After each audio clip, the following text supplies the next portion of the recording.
Het tweejarig jubileum van Droneclub Limburg werd gevierd op een geschikte plek buiten de bebouwde kom naast Parkstad. De club die ontstaan is in Hoensbroek heeft het jubileum gevierd in ijs. Vorig jaar zijn we hier ook geweest en toen was het ook goed bevallen. We hebben goed de ruimte hier zo, mooi uitzicht en ja, genoeg plek ook. Mooi weer hebben we lekker mee kunnen brengen. En, omdat het vorig jaar een succes was, hadden we zoiets van dit jaar gaan we ons 2-jarig bestaan hier zo vieren. Wij zijn eigenlijk begonnen met een heel klein groepje, met 7 man. En toen zijn we in Hoensbroek, dat wisten we niet, daar mag je normaal gesproken helemaal niet vliegen. Zijn we met een Ali-droontje begonnen. En ja, dat was een hele fijne drone. Die werkt op een eigen wifi-signaal. En je kon in principe achter de drone gaan rennen als je zijn signaal verloor. Nou, daar zijn we overgestapt naar wat een betere merk. Ja, en dat vliegt zo fijner. Dus ja, toen hebben we gezegd van weet je wat, we gaan eens kijken of we op Facebook een clubje kunnen maken. Nou, we zijn uitgegroeid tot 700 man aan leden. Ja, kijk om je heen. Ik zou zeggen, een man of 50, zeker hier. Dus ja, hoe mooi is dit? We hebben niet echt een vast programma. Het is vooral de gezelligheid, het samenkomen. Mensen ook die geen ervaring hebben met drones uitleg geven over drones. Van joh, wat is het, wat kan ik ermee, wat mag ik ermee? Dat is ook wel iets wat vaak wordt onderschat. En ja, aan het einde van de dag gaan we nog een leuke loterij doen om de mensen wat leuks extra's mee naar huis te geven. Nee, we doen eigenlijk altijd op een andere locatie. Elk jaar sowieso een andere locatie. Het jaar erop kan best wel zijn dat we locaties herhalen.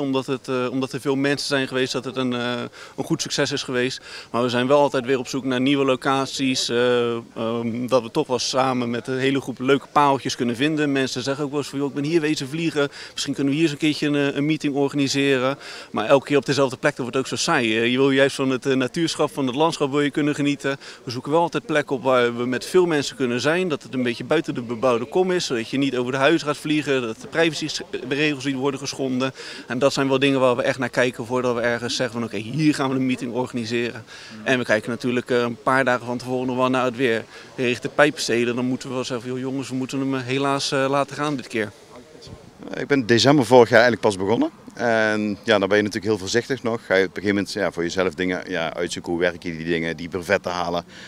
Wat zijn de regels? Er zijn heel veel regels.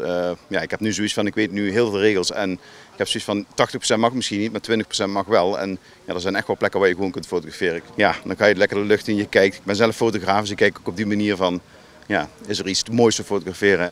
Ja, en je komt andere dingen tegen. Wat normaal op de grond niet ziet, zie je van bovenaf wel.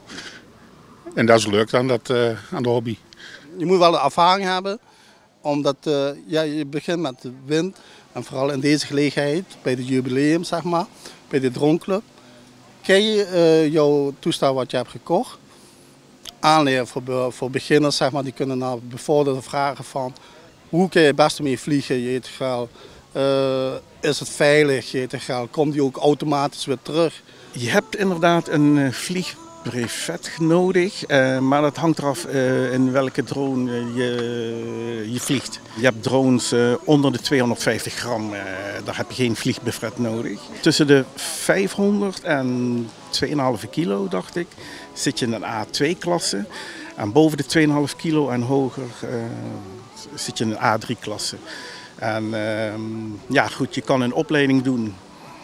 Dat is voor A1 en A3 en een tweede opleiding voor A2 als je dus tussen die genres wilt gaan vliegen.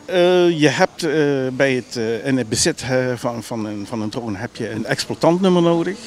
Die kan je aanvragen bij de RDW. Mocht dat ding ooit een keer crashen of zo, dan degene die hem vindt kan via dat exploitantnummer de eigenaar zeg maar achterhalen. Deze groene propellers, ja, die heb ik via online gekocht.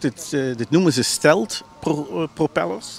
Die zouden iets minder geluid maken. Maar of dat zo is, het ziet er gewoon gaaf uit. Grote tot 23 keer. Wat als je